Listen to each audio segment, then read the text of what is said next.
Well, all the ingredients are here, aren't they? A very much informed lower league team. Is this the chance? It is the chance, and it's the goal that they craved. And scored too!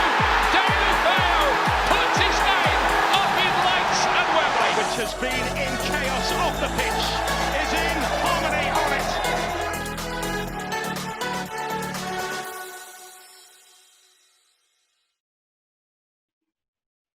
Hello and welcome back to another episode by Inside the Change Room. Today we are joined by a man who started his career at Cardiff City. He went on to play for Accrington Stanley, Bristol Rovers, Shrewsbury Town, and now plays at Wycombe Wanderers. Today we're joined by Wycombe Wanderers left back, Joe Jacobson. Joe, how are you, mate? Very well, thanks. Thanks for having me on. No problem at all. We obviously spoke to your gaffer last night, which was a fantastic podcast in itself, and he called you one of the generals as a part of that Wycombe Wanderers change room, along with Matt Bloomfield and Adebayo Akinfenwa. Yeah. That's the only time I've ever been called a general, so it's it's nice. I'll take it. I'm sure it is. Jacob, how are you? I'm good, cheers, mate. Joe, let's go right back to the start then. It all begun at Cardiff City for yourself. What made you get into the wonderful game then? Just growing up, just playing outside in the garden with my dad. I had an older brother who was football mad as well, and football was just all we kind of did around the house. We spent hours playing in the garden, and when that got dark, we'd go in the house, and my mum would go mad when we used to break everything, and there'd be ornaments smashed, and the amount of times we try and have to hide things around the house and try and get them to forget that they even had it in the first place was, a bit tough and challenging at times, but just loved it from the first time I kind of kicked the ball. And I mean, I don't have too many memories from when I was really young, but I remember going to like football camps and things whenever I was on holiday, and just really enjoyed it. And yeah, that was kind of my one big passion that I've always had. Yeah, I mean, it was obviously Cardiff that picked you up as your first proper football club. How did that move come about? Was it a trials thing, or was you playing for your local club? What was it? Yeah, I think I was playing for my local club. I was 9 at the time, and I knew someone who was at my local team knew someone at Cardiff City, and they said, have a look at this kid. So I went down and started training with them. They didn't have an age group for me, or even a year above. So I was playing 2 years above at that time, training with these guys. And yeah, I didn't know anything different really. I was just asked to go along. I used to go and watch Cardiff City with my dad and my brother, so I was happy to go along. At the time, they're probably in the third division or what is League Two now. So it was just like the norm really, and I kind of just stayed through all the way through, and just gradually kept getting contracts, kept playing, kept doing well. I was never probably the standout player in any age group at any time. I probably only kind of got some recognition when I was, I'd say, about 18 or 19. There was always players ahead of me, and it was that was probably a nicer thing, that there wasn't any pressure on me or anything like that, because I've seen so many players going through the age groups growing up that were the star player, and then things caught up with them, and they peaked too soon or things like that. So it was quite kind of like a nice easy-ish kind of route through, which doesn't always happen. Yeah, I mean, during your time there, during the time at Cardiff, you were a few times captain of the reserve side, and also captain of Wales under-21 side as well. Did you see yourself from an early age see yourself as a leader? Probably not earlier on. I wouldn't say I'm so much of a leader now. I'm not someone who will bark orders around the pitch. I think of myself as someone who kind of takes a step back, has a look around and sees what's going on, and comes to a decision that way. And I think that's why the generals, as we have at Wycombe, are good, because we've got a great balance between the 3 or 4 of us. Kind of everyone gives their own little thing. And it's always an honour, whatever team it is, to ask you to be captain of the team, to lead the boys out. It's a huge honour, and I've managed to do it at few different occasions. The Wales one was a huge honour for me, just being involved. That was the first time I've ever been involved in the national squads growing up, was the 21. So when I was growing up at Cardiff, everyone was in the under 16s, 17s, 18s. I never got picked for anything like that. So to finally get the call to be in the under 21s, and a year later I was captain for 4 or 5 games or whatever it was, and huge proud moment for me. And some of the players that were in those squads were incredible and gone on to some huge things. Go on, go on, name some names that you had in those squads. Aaron Ramsey, Gareth Bale, Joe Allen, Wayne Hennessy. I think we played. There was 1 or 2 games. I think there was only 1 or 2 players who didn't make it into the Premier League. I was one of them, and someone else. So yeah, the squad at the time was incredible, and they all went on to senior caps and a huge part in Wales' success. Wow. Yeah, I mean, obviously we know that you ply your trade at left back now. Did you fancy yourself in any other positions early stages of your career? Well, look, don't get it twisted. No one wants to be a left back when they're a kid. That's never anyone's ambition. I want to be a left back who sits at the back, doesn't really get involved too much, or doesn't really get forward. I was always a left midfielder growing up for my local team. And then at Cardiff, we had, it's happened a couple of times, we had Joe Ledley there.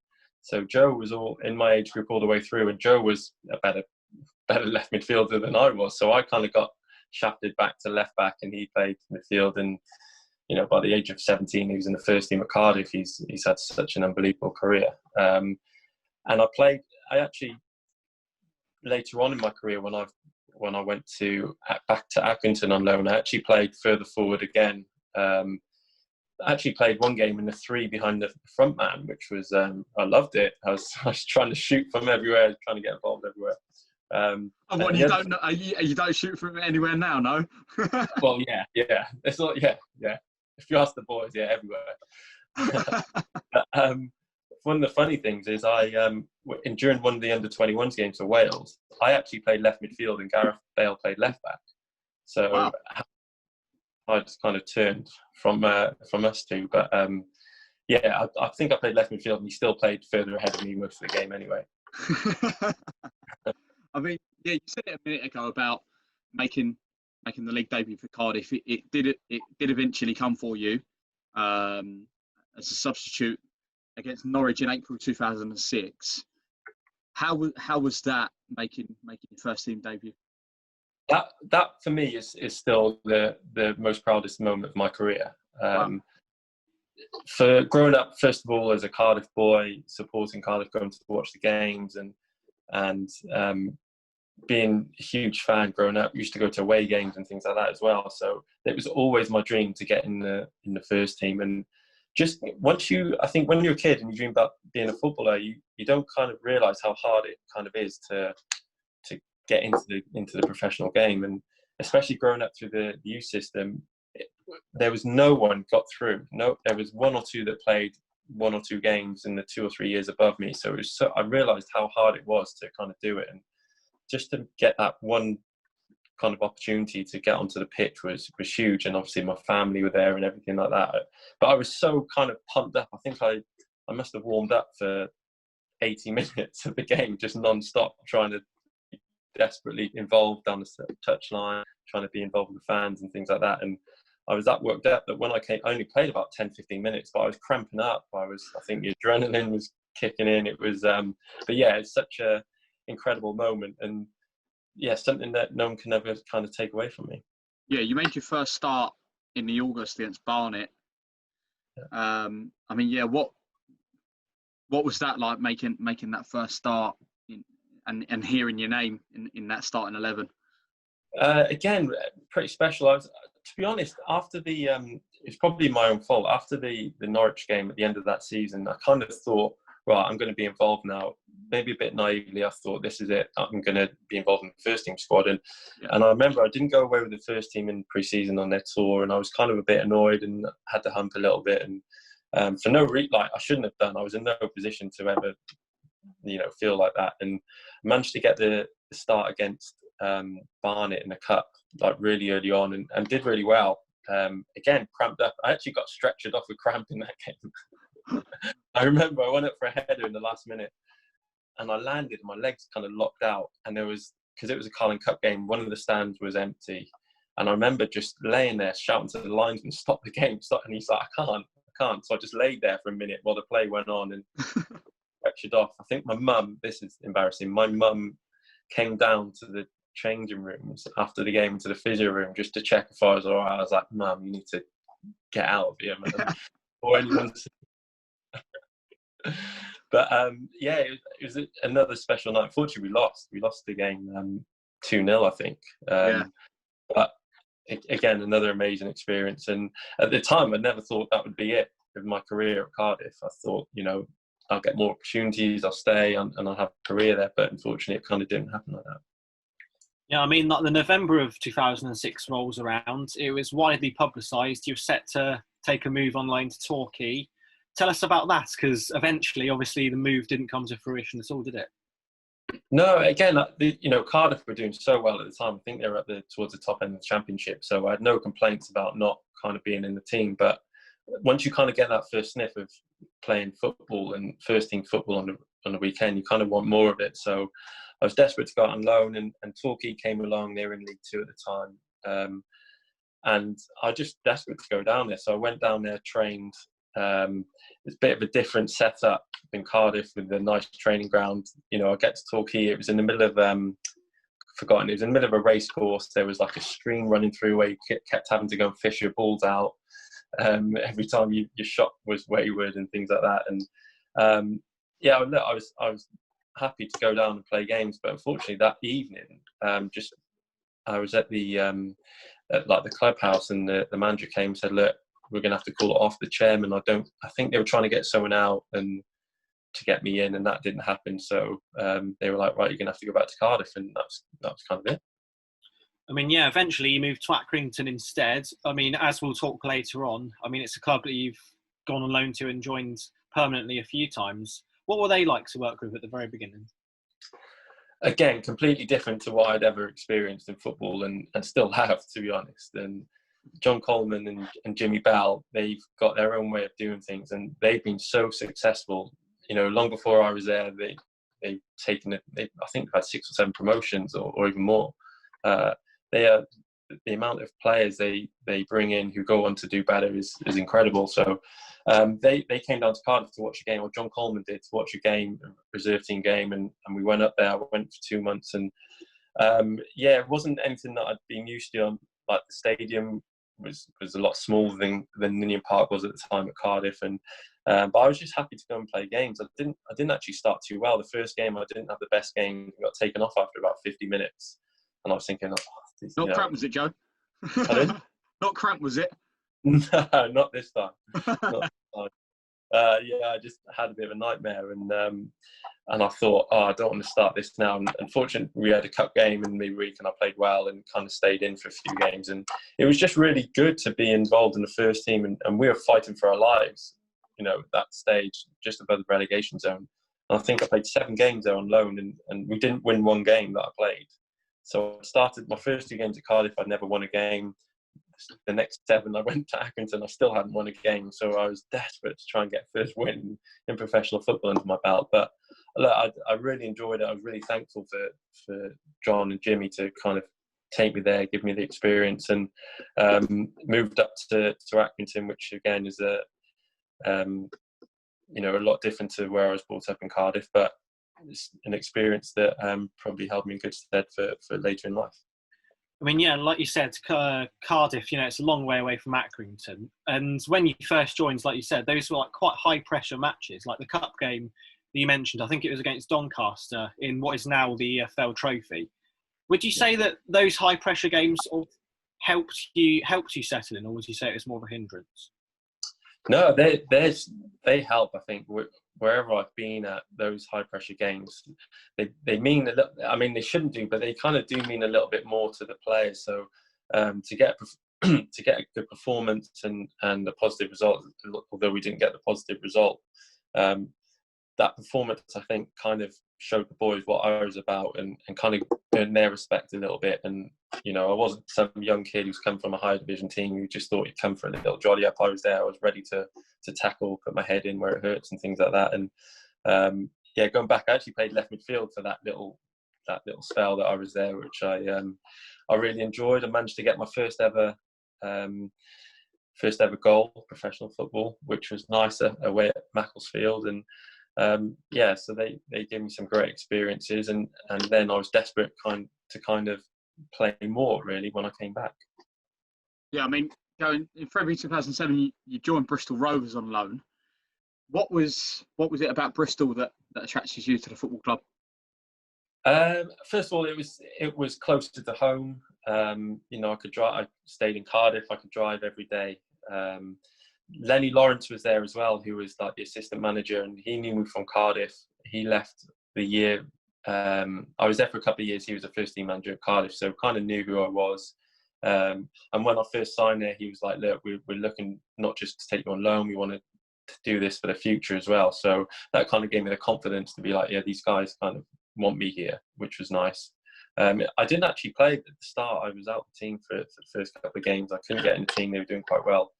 And then fortunately, I managed to get in, and we went on like a ridiculous run. I actually think my first game, I had a bit of a nightmare. Got dragged at half time. Seems to be a little recurring theme here. We played away at Boston, and me and Richard Walker, the striker, both got dragged at half time. And I was like, I've done it again. This is it. I can't get off to a good start. But fortunately, managed to stay in the team, and we had a great end of season. I think we won 11 out of the last 13 to get in. I think we got into the playoffs the last one game of the season. And I think on the last day, we knew we needed to win to kind of cement our place. The team we played away at Hartlepool, who needed to win the league, and they were 1-0 up against us at half time. The team we needed to lose were 5-0 up at half time. So I think we ended up scoring a last minute winner to kind of cement our playoffs, and the momentum we had going into those playoffs. No one was going to stop us, and fantastic end to the season. Yeah, I mean that year, I think you were awarded Young Player of the Year, wasn't you? And like you just said, there was it at that year you were awarded Young Player of the Year? Year after I got the Young Player of the Year. Year after, I mean, that year you won promotion, didn't you? Sum up the playoffs, and then sum up the final as well. Well, first of all, when I was there, Bristol Rovers got to the final of the JPT final, and because I played that game for Accrington against Doncaster, I was cup tied then, so I missed out, and Doncaster beat Bristol in the final, so I couldn't play. If they played Bristol City in the semi-final, double header semi-final, which was like massive for the club. Again, I couldn't play in any of it, so I missed out on the finals at the Millennium Stadium that season.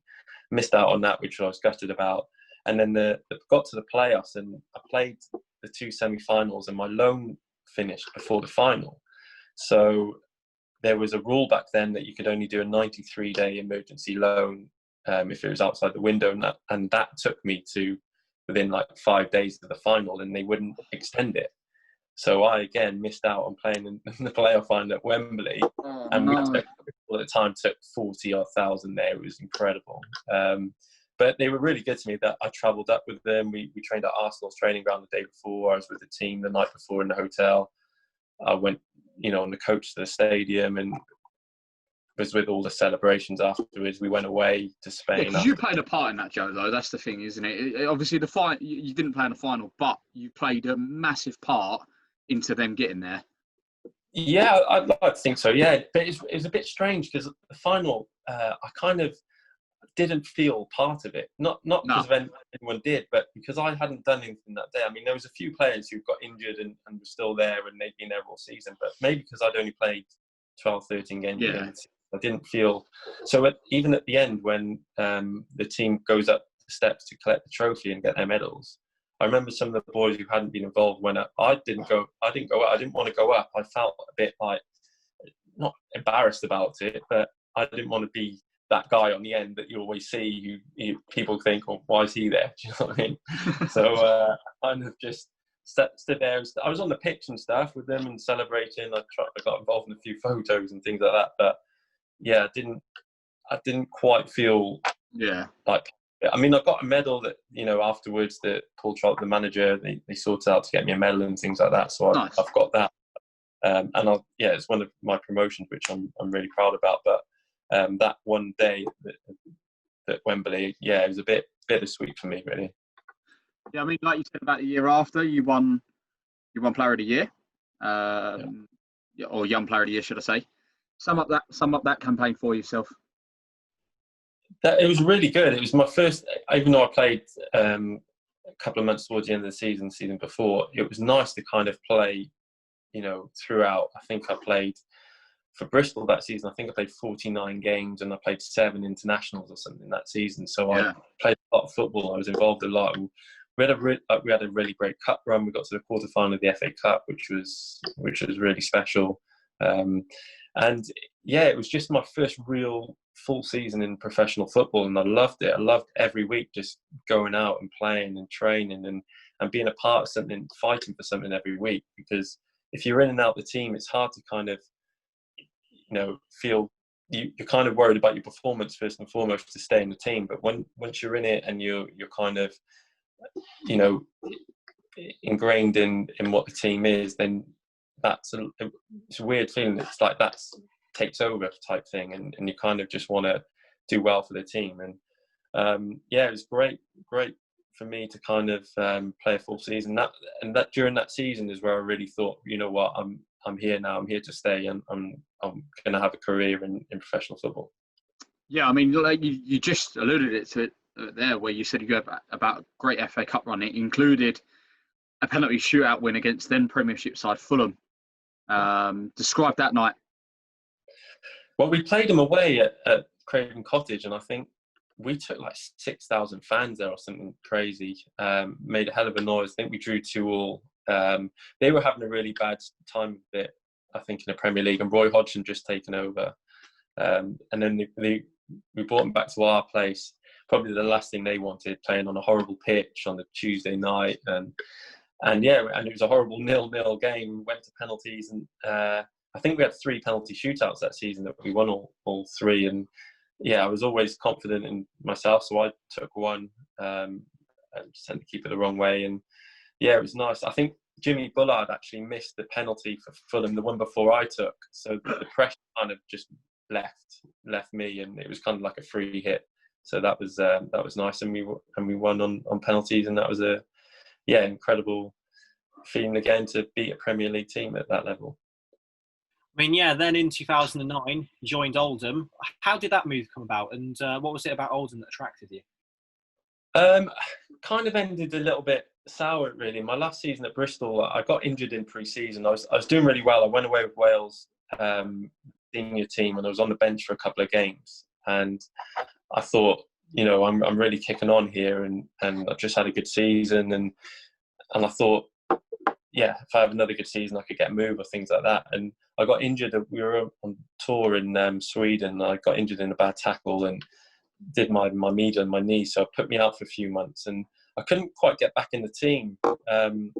I play a game here or there, and was out the team again, and it was just a really stop-start season for me. I picked up a couple of niggles, and at the end of the season, they decided that was it. I wasn't going to be offered a new contract, which at the time I was, again, being naive. I was like, right, that's fine. I don't want to be anywhere if I'm not playing, not knowing how hard it is to kind of be offered contracts, especially by not playing too many games. So I was just away on holiday with some friends, and got a phone call saying Oldham are really interested and want to offer you a contract. So I didn't really think too much about it. I was just like, they had a good season last season. I want to, I'm happy to move up the country to Manchester. And it was all done while I was on holiday, really. Apart from the actual medical things, it was all sorted.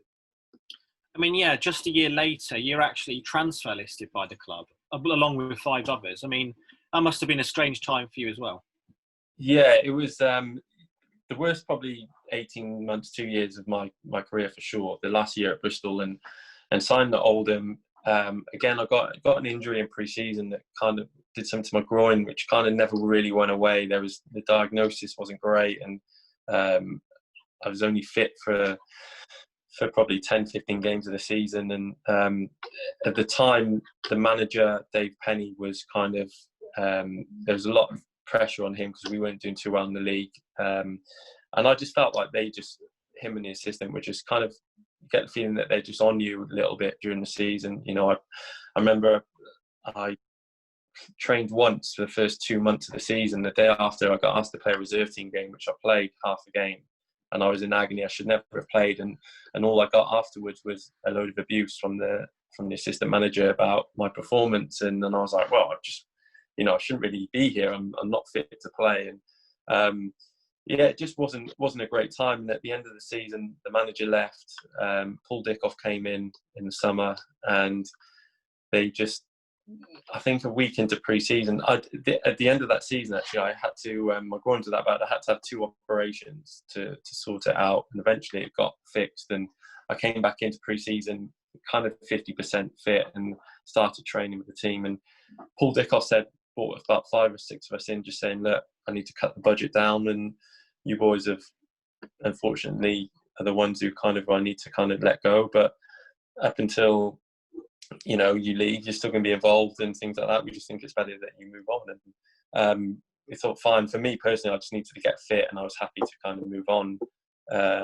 And then as soon as the season started, we kind of got shafted away on our own little group and weren't allowed to train with the first team. We were training with the reserve team or the youth team. And we kind of realised, what the situation was, which was really difficult.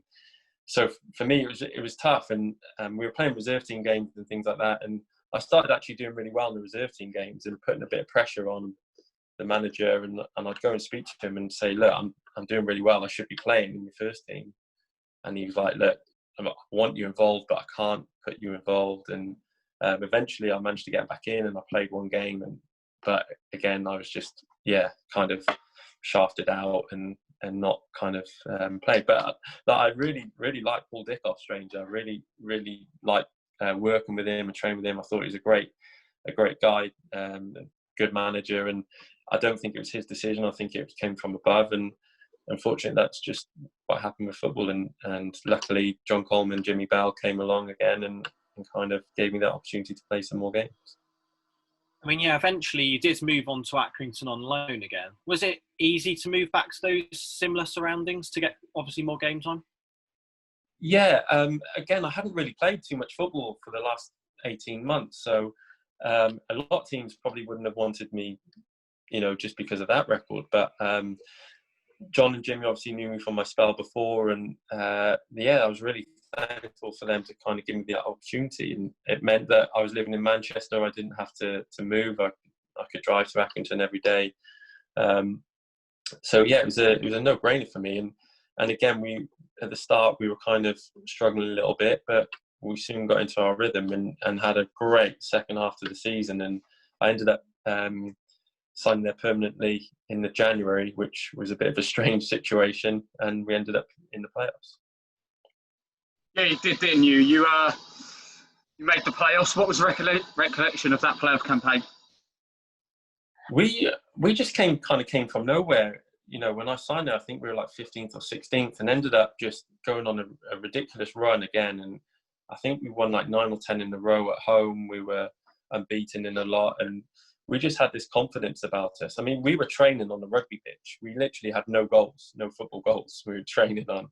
It was a really strange, surreal kind of setup, but it worked. It was a thing that kind of they created their culture, which they'd had for years, and it worked. And for everything they didn't kind of have off the pitch, they had it in abundance on the pitch. And we had some really good players and managed to get into the playoffs, which no one probably thought we'd ever get there, a team like Accrington. But it was a great feeling. Unfortunately, it didn't end too well for the team, and for me personally, got sent off in the second game. It was a strange kind of ending. It was a bit, well, looking back now, it was quite funny that I made this tackle which I thought was a bit harsh. But anyway, got the red card, got into the change room, and all of a sudden the door slams open, and one of the other boys walks in. I was like, "What are you doing?" And he's like, "Oh, in the aftermath, I hit someone, and I've been sent off as well." So we're just sitting there like, "Oh, I guess we're not going to win now then." I mean, yeah. I mean, you went on to Shrewsbury in 2011. How did that move come about to Shrewsbury? Again, because we had such a strong finish to the season, a few of us kind of had some interest at the end of that season, and I thought it was, you know, I was very happy what John Coleman and Jimmy had done for me and kind of restarted my career, but I kind of felt that you know, maybe because the squad kind of got decimated a little bit, there was quite a few players that moved on, and Shrewsbury, I was out of contract. Shrewsbury came in for me. There was a couple of clubs actually who spoke to me, but Shrewsbury I remember them being, you know, they had the new stadium. They were kind of like a big club in that league, and I wanted to be at one of those big kind of powerhouses in that league, and I wanted to get promoted. So again, I was on holiday with some friends, and it all got sorted out when I was away. Came back and signed and kind of just moved up to Shrewsbury straight away, and that was kind of it. Yeah, you scored your first goal in a 7-2 away win at Northampton. What performance that must have been! That was amazing. They actually played it recently on Twitter, and I watched a little bit. Yeah, I was. It was one of those games where just everything kind of falls for you. And I was actually speaking to Bayo, because Bayo played for Northampton that day, and I remember smashing him one time, and I got booked for a tackle on him. And I remember they were probably 5-1 down at the time, whatever it was, and he was going mad, and I was like, "Oh my God, this guy's going to kill me." And I keep bringing it up to him. I was like, "Remember when we beat you 7-2?" But and it was just incredible day. I think it was around my birthday as well. So we played away at Northampton. I was staying down in London afterwards to meet some family there, and it was just one of those days. You don't have too many where just everything kind of comes off, and to score a goal as well, which was hadn't scored before that for a couple of years, so it was really nice. Yeah, I mean, the following season you made 45 appearances under Graham Turner.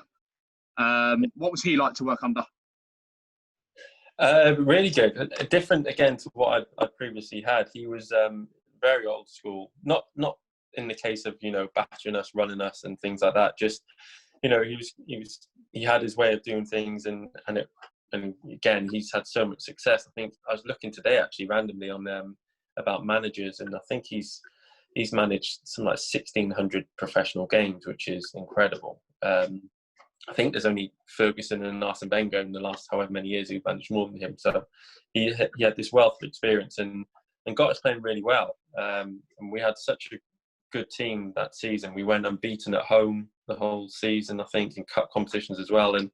And again, the start of the season, we wanted to get promoted, and we managed to do that, which was it was probably the most enjoyable year I've had in football, both on and off the pitch, for sure.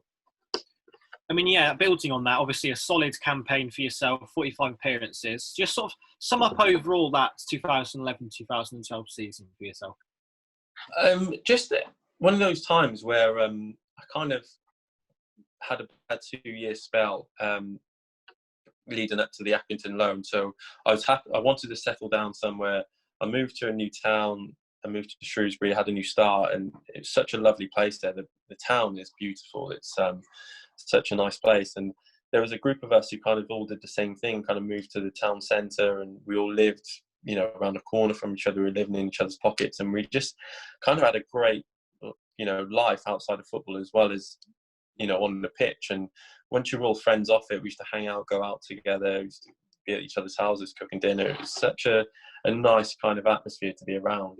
It kind of just helped us on the pitch as well. And yeah, it was one of those seasons where, again, you just fly and the momentum takes you. And once you get that reputation of being, you know, a big team in the league, I think teams kind of fear you a little bit. And it was nice to have that kind of arrogance that we went into every game thinking we're going to win, and we did most of the time.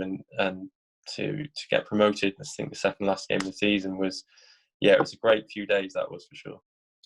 I mean, having been made a captain at youth level, you then, that season afterwards, became captain for a few times within that 2012-2013 season. Just sort of sum up how that felt at the time.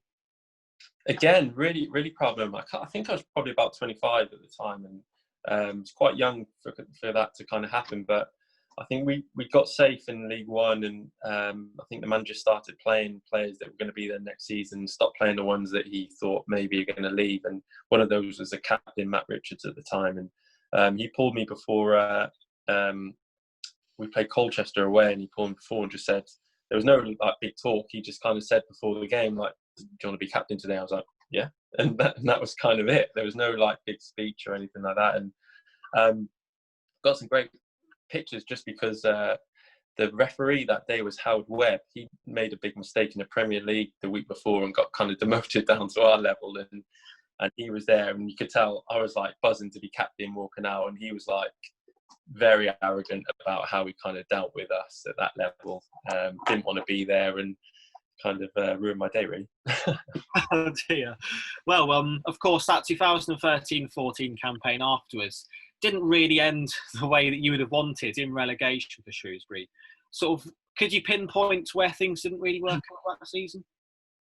I think the end of the previous season, we done well, and we had a lot of younger players who broke into the team and have since gone on to do really good things. And we thought we needed a bit of experience and a few signings to kind of kick us on. And, you know, whenever you're in the summer and your club signs a player, you always think, oh, that, you know, this is good signing. We're going to have some intent this season. And that summer, we didn't really sign anyone. We didn't really, we were kind of signing players who I didn't think were going to take us to the next level. And I think just from the start, we knew we were up against it. You know, we signed a few players on loan, or loads of players on loan actually that season, who kind of weren't up for the fight of a relegation battle. And you know, we had that many players on loan at one point that some of the loan players couldn't be in the squad because you could only have so many in the squad at one time. So it was just, there was never a settled squad. It was just, it was a bit all over the place. And then Graham Turner left in the January, and Mike Jackson took over for the rest of the season. And it was, I think the last couple of months, it was inevitable that we were going to go down. We just didn't have enough, really, and we were relegated with a few games to go. And rightly so, we weren't good enough that season to kind of stay up. Yeah, in July 2014, Joe, you joined Wycombe. Yeah. What attracted you to Wycombe Wanderers? Well, first of all, leaving Shrewsbury was a bit of a shock. I'd got player of the season there, so I'd had a good season. I thought I was doing well, and at the end of the season, they announced a new manager took over, and I just got a phone call the next day from Mike Jackson, who's staying on as his assistant, just to say, look, the new manager doesn't want you. You're not getting a new deal. And I was a bit like, wow, you know, didn't expect that type thing. But kind of that's just the nature of football. And I spoke to a few teams. I kind of wanted to move down the London way. I had some family there. My wife now, at the time, she'd moved there for work and things. So I kind of wanted to be that way. And Wycombe came along. And although, I'll be honest, like at the time, I thought I was going to have a lot more offers at higher level, just because I'd had such a good kind of couple of seasons at Shrewsbury. But it's hard, you know, people didn't want to touch me because I'd had a relegation, things like that. So I was thankful. I spoke to the gaffer called me, actually. I was at a cricket match. I was watching Glamorgan playing in a T20 game, and phone call, random number, so I answered it. And, you know, I spoke to the gaffer and Joe Jacobson at the time, and, you know, I thought about it for a little while. I'll be honest, it wasn't the most attractive move at the time, just because the situation they were in. They just survived relegation from League Two, and I was thinking myself, I should have been at a decent League One team at the time. But I'm so thankful that I kind of did move there and took it. And yeah, I haven't looked back since. Yeah, that first season for you at Wycombe very nearly turned into something very quite special, didn't it? You were so close. Yeah. Again, the start of the season, we set out that, you know, what's our aim? Our aim this season, just to get safety. That was it. We wanted to get 55 points. And that was the message throughout the whole season. Never talk about anything else. And we got to January and we were like, we're on like 50 points now in January. Like, if we're going to start, we're top of the league for a long time that season. And we just, I think at the end of the season, just the squad size just kind of probably let us down a little bit. We had a few injuries towards the end of the season, and players filling in different areas, and it wasn't anyone's fault. We just had a small budget and couldn't afford to have such a huge squad. We didn't have a youth system or anything like that, so there was no younger players to kind of count on. And there was times when we were having like 3 players on the bench, and the gaffer was on the bench a lot of the time. So we did so well to get where we did. Unfortunately, we missed that. I think the last day of the season, we were in the automatics. We'd only came out of the automatics, I think, 2 weeks before the end of the season. We'd been in it all season. The last day of the season, for about 20 minutes, we got back into it. Someone else scored, we moved us out. And in the end, we kind of we beat Plymouth comfortably away. The scoreline suggested a bit different, but we went 3-0 up there and beat them at home as well. So we went into the final with loads of confidence that we were going to kind of do something well. We'd beaten Southend early on the season, and very close to kind of seconds it was from kind of having an awesome kind of end to the season, from me scoring a winner at Wembley, or even though it's taken away. Yeah, because you scored a free kick, didn't you? Well, it went off Dan Bentley's back, but we'll give it to you, shall we? Yeah, unfortunately, it hasn't been given to me. It went down as an own goal. I missed out on that. So really, but I'm taking it all day. I tell people I scored at Wembley, and it's one of the. Yeah, I'm still claiming it. That's for sure. But yeah, we were. I mean, what did they score? 2 minutes into injury time of extra time, and it's so hard to kind of pick yourselves up after that. But did you kind of like going into that penalty shootout after pretty much not even 5 minutes beforehand conceded that goal, thinking, oh no, we've got to somehow pick ourselves up here? And what was Gareth? Obviously, you can't go into it in complete detail, but what was Gareth's message after just conceding that equaliser to try and pick you up for them penalties? Do you know what? At the time, I remember there was never any pressure on us to kind of get promoted. There was nothing. So there wasn't even at the time, and he's really good. Even this season now, he's been the same. But I remember I think I was getting some treatment for cramp again. So when it went round for the penalties, I came up and I was like, look, I'll have one. They were like, well, they've all been chosen now. You can go number 6 or whatever it was. So I don't remember too much about what he kind of was saying to us. But I think it wouldn't have just been like, look, there's no pressure or anything like that. Just go out and kind of do it. But if I was in their camp, I would have been like, right, we've got these now. We've got the momentum. Let's capitalize on this. And looking at it now, as you're obviously confident going into and having a penalty shootout whenever I've been involved in them. And this is no disrespect to the goalkeeper we had on the day, Alex Lynch, but we had Matt Ingram throughout the season was unbelievable for us, and a big, huge presence. And he got injured on the last game of the season and missed out on the playoffs. And we had a young goalkeeper came in who didn't have the stature that Matty did, and that was only his 3rd ever game. He'd only played his first start was the playoffs the week before. Wow. So you kind of, you get like I've taken penalties where the goalkeeper stands there and he's huge, and you're like, I've got to hit this in the corner to score a goal here. Or you see when he's not so big and you think, it's going to be a bit easier. And I think, he didn't have that kind of presence and maybe a bit of naivety from him. There was no like mind games being played or anything like that. And you did save a penalty, but in the end, they kind of, I think it went down to like the 9th penalty or something, and one of our, and we still take the mick out of him to this day about it. But it's one of those things. And I went from like nearly scoring a winner at Wembley to being a hero at the club to losing and thinking, how are we going to kind of pick ourselves back up? But straight away, I remember coming back to pre-season next season, the manager being like, right, it's done, whatever, we had a good season, now let's start again, let's change the target again. And we started off really well the next season, so there was no hangover of that. I mean, yeah, that following campaign, you finished 13th. I mean, great FA Cup runs as well, eventually coming to an end against Villa. What was that like to play? And it must have been fantastic.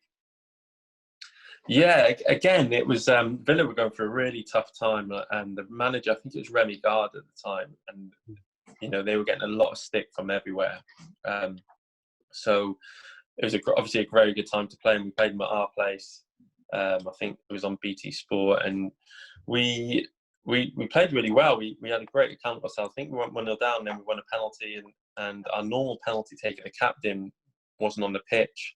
We had another player who'd missed the last one, so everyone's kind of standing there like, who's going to take this penalty? And I was like, well, I'll have it. I'd never taken one before, and taken one in shootouts, but never just in a normal game. And fortunately, I scored, and my brother's a huge Villa fan, and he was there. So it was nice to kind of, he says he was cheering for me, but deep down I reckon No, he wasn't. And we got the replay at Villa Park, which was, fortunately I played there for the 21s when we played England, and the stadium's incredible. Those older kind of stadiums, compared to the new bowls and things like that, stadiums was awesome. And again, we gave a good account of ourselves, and unfortunately we lost in the end. They scored a couple of late goals, but we were a huge credit to Wycombe that night, and we took thousands again to Villa Park, and it was one of those occasions that the fans kind of love and remember forever. I mean, yeah, again, 2016-17, a 9th place finish.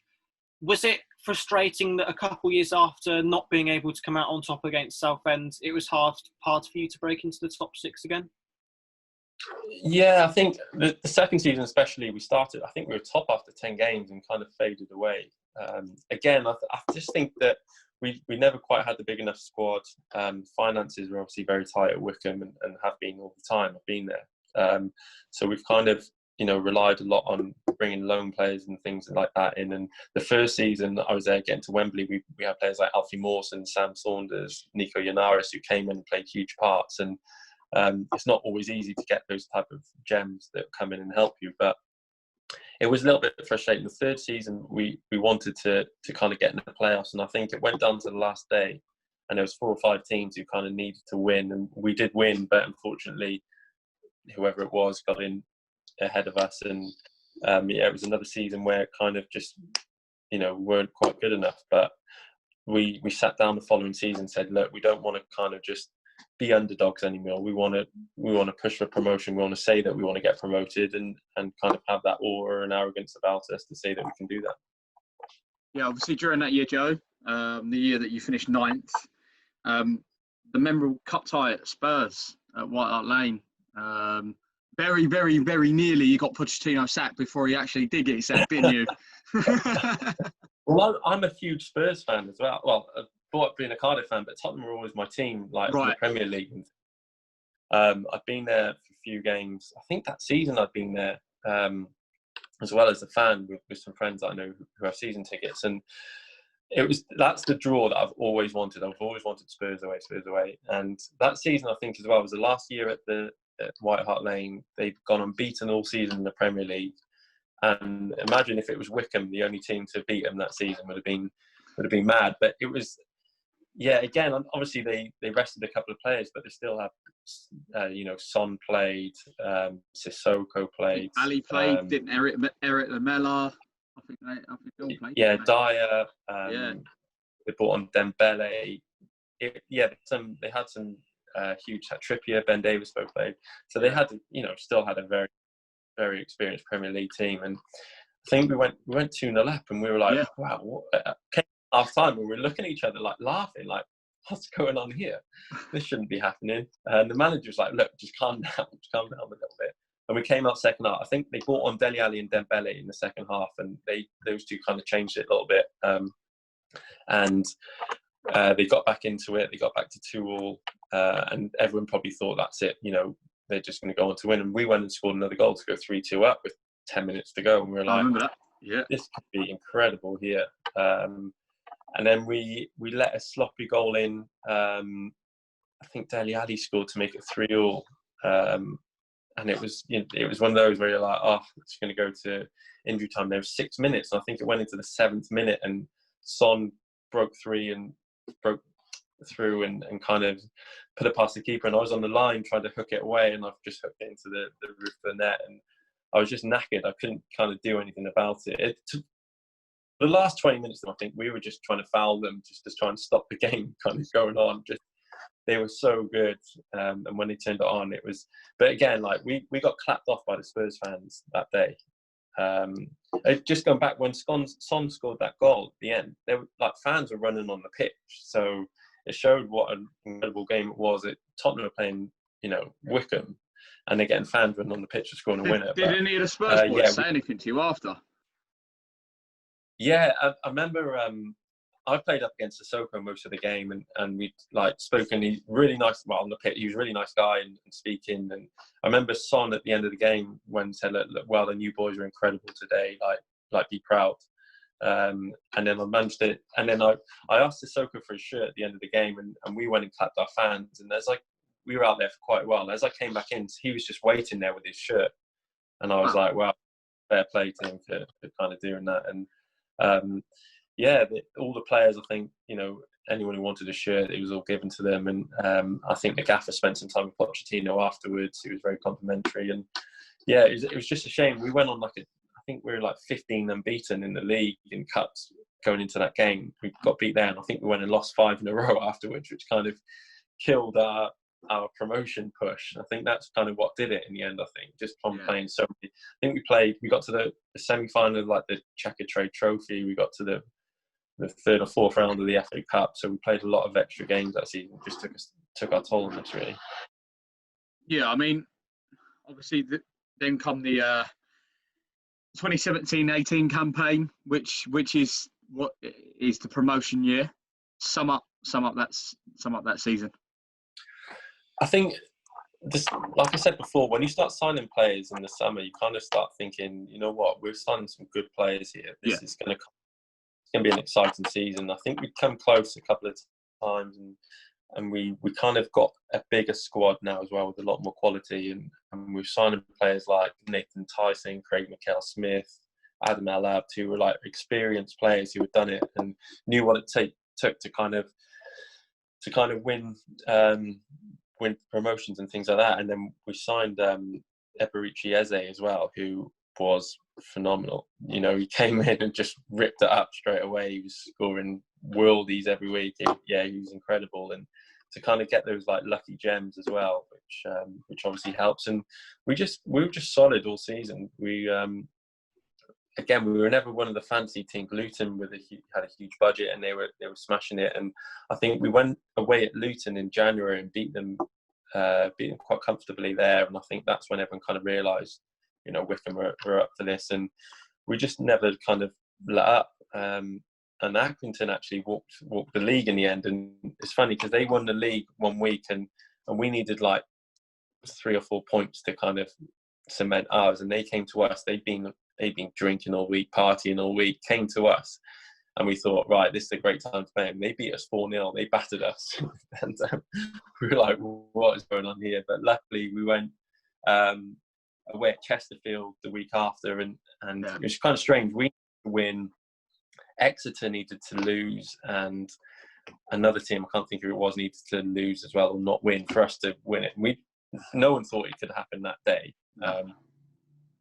And we went 1-0 down, and we knew other teams were winning. And in the end, I think we then scored quite late on, or equalised and scored quite late on, and you could kind of see the buzz around the bench, and everyone's like, it's on, we could do it here. And the final whistle went, and the manager, everyone ran on, and we were like, oh shit, this, we've done it. We've kind of got promoted.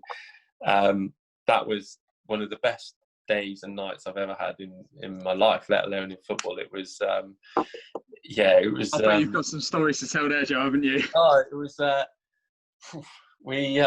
for just the initial being on the pitch and celebrating with the fans and things like that, we were there for ages and enjoying it. My dad came up, actually drove up from Cardiff. He comes to a lot of the home games, doesn't come to a lot of the away games anymore, but he was like, just in case it happens, I don't want to miss it. I want to be there just in case. And he timed it perfectly that it kind of worked out like that. And it's funny, we got on the coach after the game, we'd had a few beers, and the gaffer was like, right boys, he said, none of you were that confident. He's like, but I bought this, and bought out a big bottle of Jack Daniels out of his little bag. He was like, I knew it was going to happen today. I knew it. So we just we stopped off, got some more drink, and we had our kit man at the time, Nathan Lugg, who was he's a big guy, and for his initiation song, he sang, I can't think what song it was now.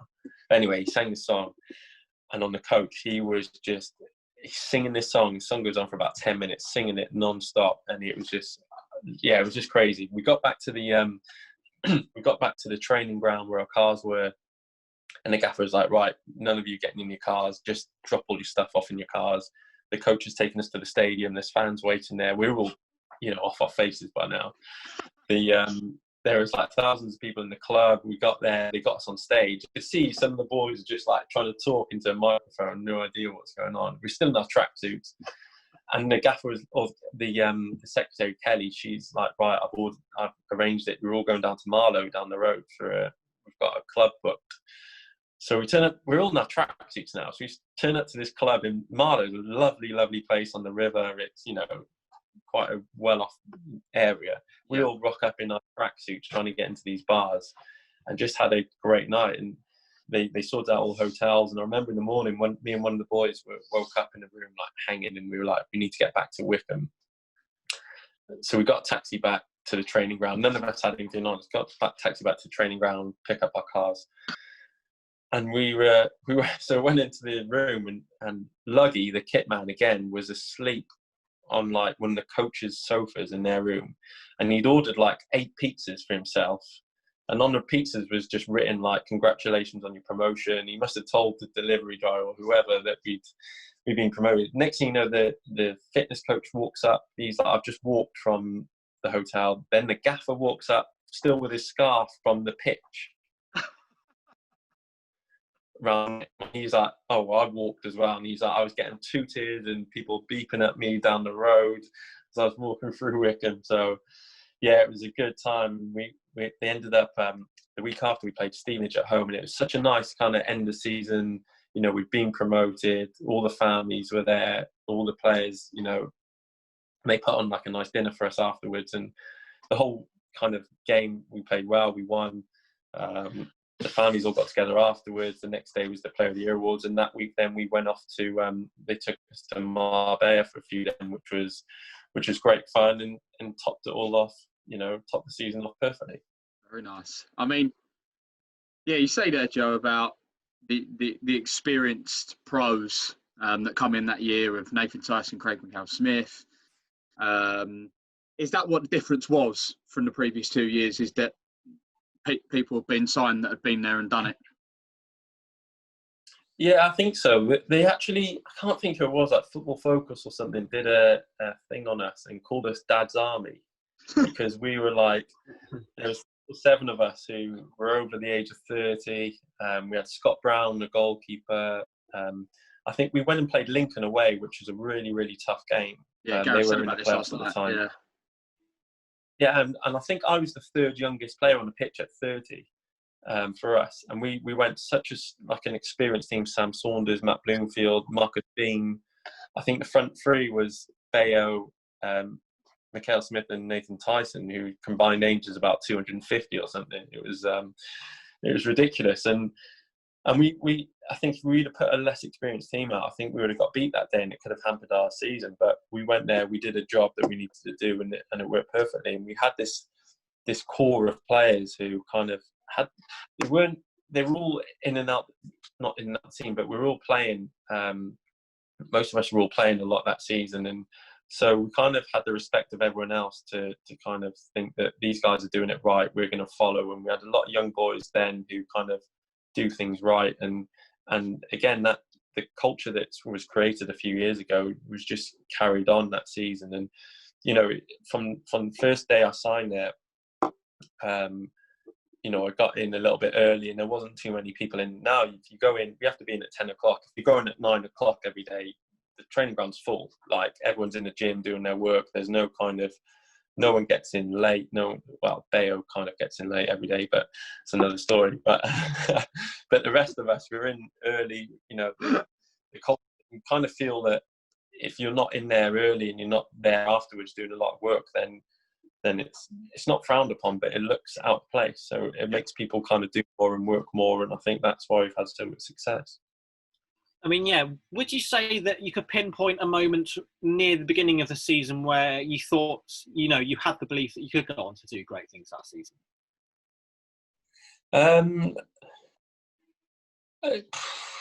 I think we that pre-season we went to an RAF camp for pre-season, and we kind of sat down and were like, right, how are we going to get promoted? And we changed the kind of mentality of what we were going to be. And Wycombe was always the underdogs, and rightly so.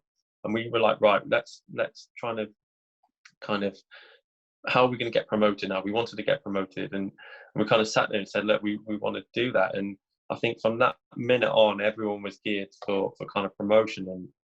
And I can't think of any kind of individual game apart from the Luton one, which I said before, which is around Christmas, January time, where we went and turned them over. I think we had again in Easter we went, we played Notts County away, who were right up there, and someone else, and I think we got a draw against Notts County and beat a decent team at home, and that kind of kicked us on again.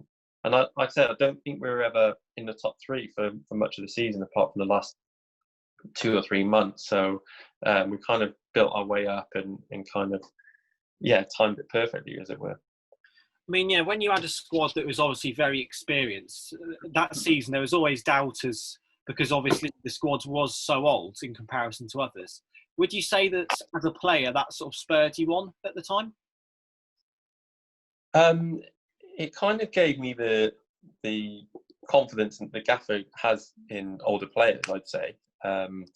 He also has a lot of kind of respect, and he likes to give young players a chance. But for the older boys, it kind of allows, a lot of managers won't touch all the players, won't play them twice in a week and things like that. But he gave us the confidence that we were still good enough. And we still have players like Nathan Tyson, who's 35, but he was still the quickest player I've ever come across in football, hands down. Wow. Like, ridiculous. So for him to still be doing that, God knows what he was like at 25. But, we all had that kind of respect for each other, like I said before, where we all knew each other's strengths. Everyone got on really well. We didn't have any, we had players like Craig McKell-Smith, who went for millions of pounds in the Championship to Brighton. Came in, he's the most humble guy there is. And he'll talk to anyone exactly the same. And we just had a great kind of change room where, there was no egos. People can kind of talk to each other about anything they wanted, and it was a nice kind of environment to play in. And that we have kind of had a few older boys over the years, because I think they can kind of not finish their career, but prolong their career by being at Wycombe.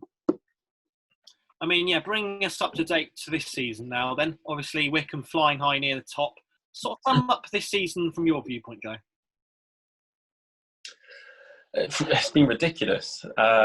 Again, like I've gone back before and said about in summer what can happen. I remember speaking to the gaffer in the summer, and I think there was talks of him leaving and going to other clubs and interest in him. And we knew that there was problems with the club kind of financially, and we were going to struggle to kind of have a big squad and with the quality we've had previously. So we were kind of worried a little bit. I remember speaking to Matt Bloomfield in the summer and saying this could be a long slog this season, if we don't sign some more quality. And then there start being talks of a takeover, and these new American guys, the Kuwigs, coming in, and all of a sudden we started signing a couple of players: David Wheeler, Fred Onyedinma, Josh Parker came in, and we were like, you know what, we could have a good season now. Something could kind of, we're starting to get the bit of quality that we lacked before. And all of a sudden we started off well, the league. And I think once you kind of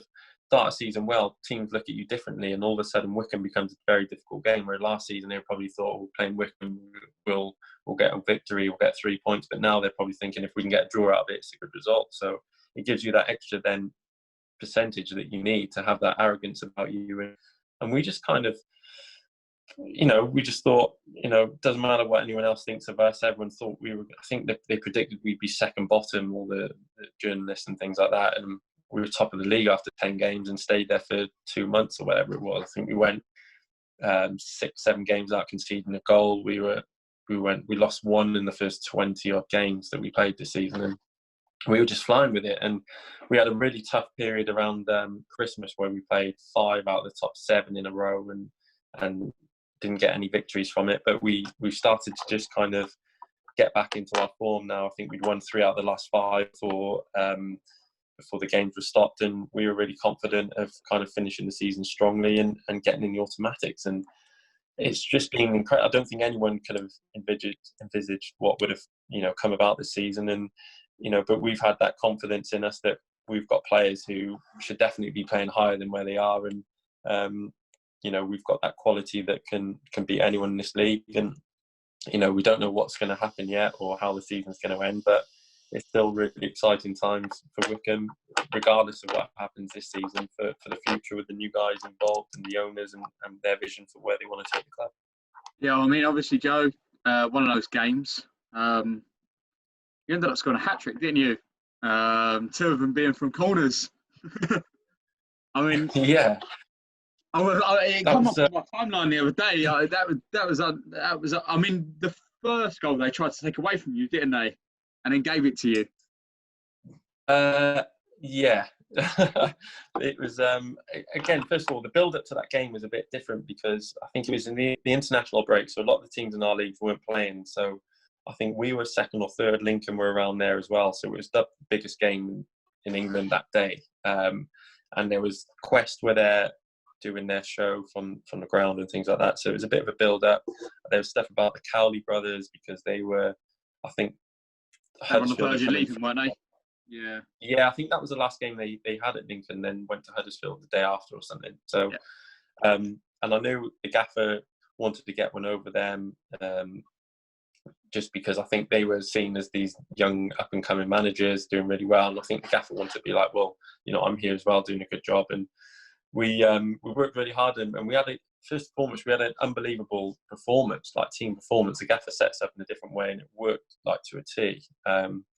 And we also had that added bonus that if we'd have won, we could have gone top of the league at the highest position Wycombe had ever been in their history.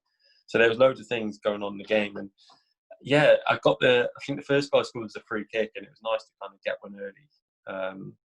I'd never scored a brace before. I'd scored a penalty. We played Luton a few years ago. I scored a penalty and missed my second penalty in the game.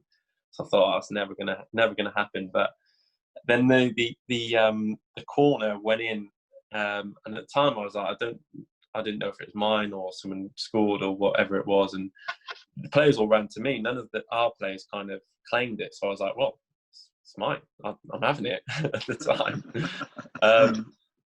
They told me we got another corner, and I remember, I don't think that was the next corner, but all the fans were shouting just to shoot and shoot and shoot. And we plan, we do a lot of work on set pieces with the assistant manager. Does loads of work about, other team strengths and weaknesses. And I remember that day him saying, just put it on top of the keeper and we'll get round him and try and cause a melee. And yeah, luckily it kind of flew into the net. So I was like, right, I've definitely got my brace now. Definitely got that. And hopefully I'll get the other kind of add as soon as the game finished. Can't remember if it's the referee or someone came up to me with the match ball and I grabbed it. I was like, right, that's mine now. Until Bayo came over and grabbed it actually and took it off me, but he gave it back. But then Quest did a little thing and I said, look, they kind of said it came off one of their players. I was like, well, you go and ask him whether he wants to have an own goal against his name or if he wants me to claim it. So, and then I think the day later or 2 days later, Wycombe had confirmation through from the dubious goals panel, whatever it is, saying that it was given to me. And yeah, I've got the match ball, I've got it signed, and yeah, I'll be forever claiming that hat-trick. The hat-trick is incredible. It's something I never ever thought that would happen and definitely won't happen again. Obviously, we're stuck in this pandemic at the moment, and I think just reading that the Premier League have literally just this minute confirmed that they are going to return on the 17th of June. Okay. How do you feel playing within obviously within Wycombe and the EFL, do you feel that the season has to restart, or do you feel that it should be ended? It's difficult. I think if it can be safe, if it can be financially viable for all the teams, then restart it. Yeah, I know it's a lot different to the Premier League, where they've got endless resources. The costs don't matter to the Premier League. There's a lot more riding on it in the Premier League with the TV money and things like that. So I get why they're desperate to kind of get it going.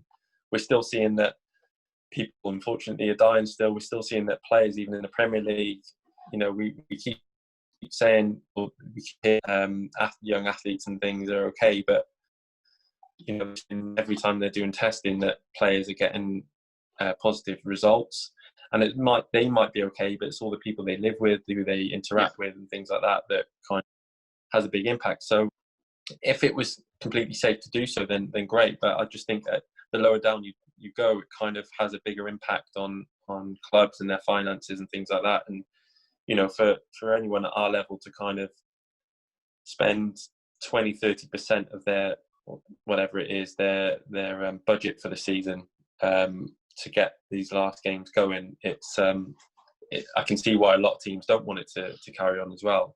And it's really tough because of, I think, the nature of our league and how tight it is. I think it's been a lot more difficult to kind of think of a solution, and there isn't any solution that's going to be kind of fair and get everyone to kind of agree to and be happy with. So I'm glad it's not me making the decision, but whatever the EFL kind of do and suggest, then as a club, I think we'll be ready for that. We've kind of said whether that's we've got 10 games to go, whether we've got 3 games to go, 2 games or no games, we're going to make sure we're ready for anything, and whatever the kind of EFL decide, then we'll go with that. I know there's the vote going on, I don't know whether it's now or Monday or whenever it is, and I don't know. It seems to be dragging on and dragging on. I don't know why it's taking so long to kind of get any kind of clarity in it, because we've been in this situation for 2 months. We knew, it wasn't going to kind of change very quickly. So something could have been done, but again, I don't know how it's going to end. For us, we've obviously got an interest ourselves, because if it goes to points per game, go out to third and into the playoffs, so which is amazing for us, and I can see why that kind of gets people's backs up who kind of miss out from that. But like I said, there's no kind of fair way to kind of do it. If we're in their situation, probably be the same, and I understand that. So we've just got to kind of respect what the EFL decide and kind of go from there. Lastly, just to finish off then, Joe, we ask every guest to pick their best 6-a-side team with the players that they play with. I'm sure this is going to be very, very, very difficult for you. Do you know what? I've been asked these questions kind of before, and I always feel a little bit embarrassed to say these type of players that I'm putting in. So I've got a mixture of kind of Football League ones, and I can't just, I've played with some players who are incredible, so I can't leave them out. So no. I'm going in goal. I'm going with Chris Wheel. I played with him at Shrewsbury for 2 seasons, and he was incredible. The first season we were there, he didn't make a mistake. He didn't even shank a ball. He didn't miss hit anything. He was ridiculous. He was so consistent. He wasn't. It'd be difficult for him now to kind of play higher because of the way they use their feet, and I don't think that was kind of his strength. But for me, he kind of, he was so solid, and for what we needed at the time, he was amazing. And he won all the Player of the Year awards and things like that. And to go with it, he was probably the nicest guy I've ever met in football. So Chris Wheel gets the nod in goal.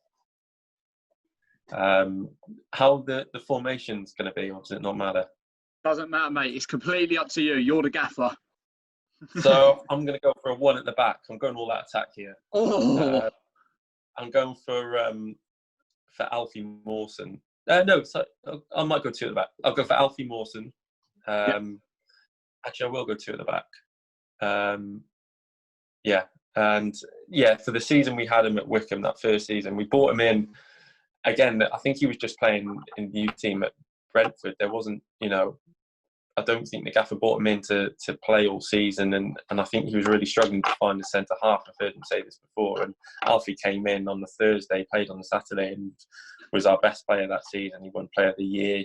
He's rightly gone on to have 5 million, 20 million pound moves in the Premier League, and he's a very good player, Alfie. So he definitely gets a nod. Playing alongside him, I would say. I'd say Ian Sharps from my time at Shrewsbury. He was the captain that year we went. We got promoted. He was so consistent again, but a real leader. He was probably the first time in football where I've come across a real leader of men, and he had such respect off everyone. No one would ever say anything wrong to him or anything like that. And he was, a big part of the success we had there that first season for sure. Got three more, Joe. Were you going 2 midfielders, or are you going to go a midfielder and 2 strikers? Actually, yeah, wrong. I was going to go 6 outfield players. I've done this wrong, haven't I?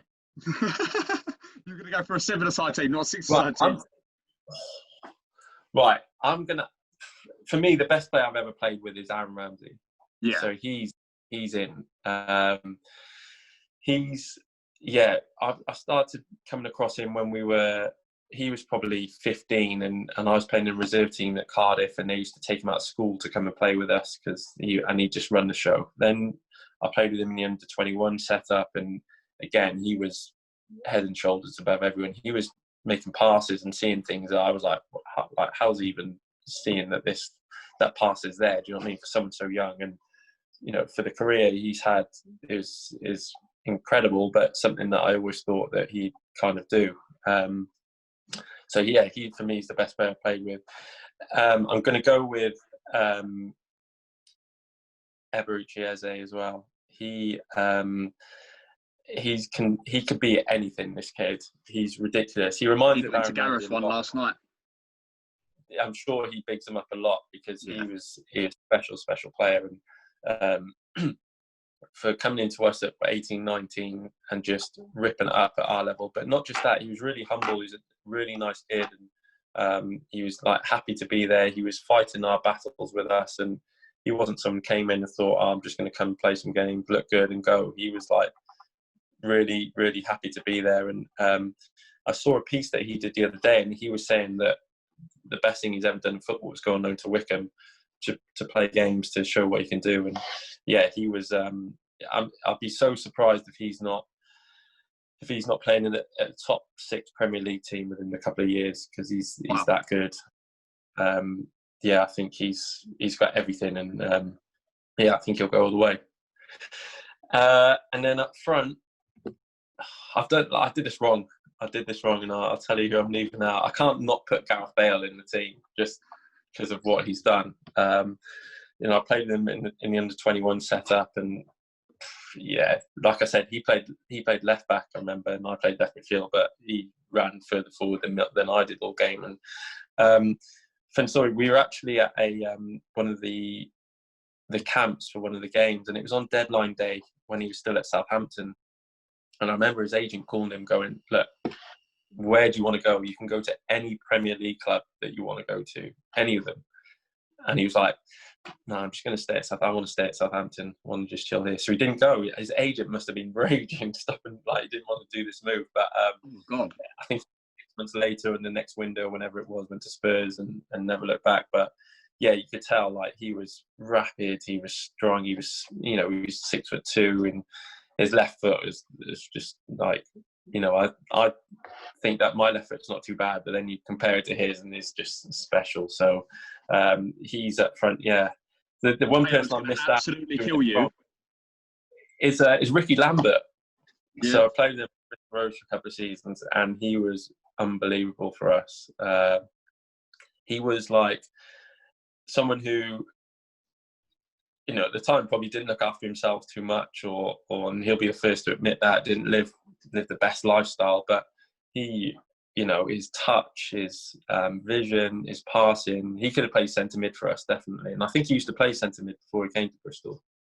But his finishing, especially the one season, he scored 30 odd goals in League One, and he was scoring you know, 30-yard free kicks, 40-yard volleys. He had everything. And yeah, if I'd have got, can we not do a 7-a-side team? Is that possible? Should we, are we going to make an allowance for Joe? Are we? We can have a sub. Might have to, yeah. I think, yeah. You can have a bench, can't you? How many days, one thing for sure, Joe. I know who's going to kill you though when he watches this podcast is Bayo, because you haven't put him in. That's true. Yeah. Yeah, going back to training. If he's like, why wasn't I in the team? Yeah, that's true. Look, and to be Bayo's up there. Like, he's made me look a better player the last 3 or 4 years since he's been there. You know, if I'm ever in trouble on the pitch, all I have to do is knock a hopeful ball 40 yards in the air and Bayo wins it. Bayo brings it down. He's helped my game so much. And with the gaffer as well, they simplified so much. If you've got Bayo in the team, use him. Why wouldn't you use him every opportunity? In the air, I've never seen anyone head the ball as good as him. His hold-up play is as good as anyone I've seen. His touch is the same. So, you know, why wouldn't we cross the ball or hit diagonals onto his head or his chest and bring players into the game? And he's helped me. I've crossed balls into the box where I'm like, oh, if you can just head it, that'd be great. And he's put me in the bottom corner. I'm like, wow, he's getting me assists here. And yeah, I've never met anyone like him. And, you know, he's been a huge part in our success at Wycombe. And hopefully that's, you know, that can continue and we can continue playing together for a little bit longer. Yeah, we really do hope it can continue, Joe. Joe, you've been absolutely brilliant for us. What a career you've had so far. Really do hope it continues and really, really do hope that one day we do see yourself and Wycombe Wanderers into the Championship. You've been absolutely brilliant.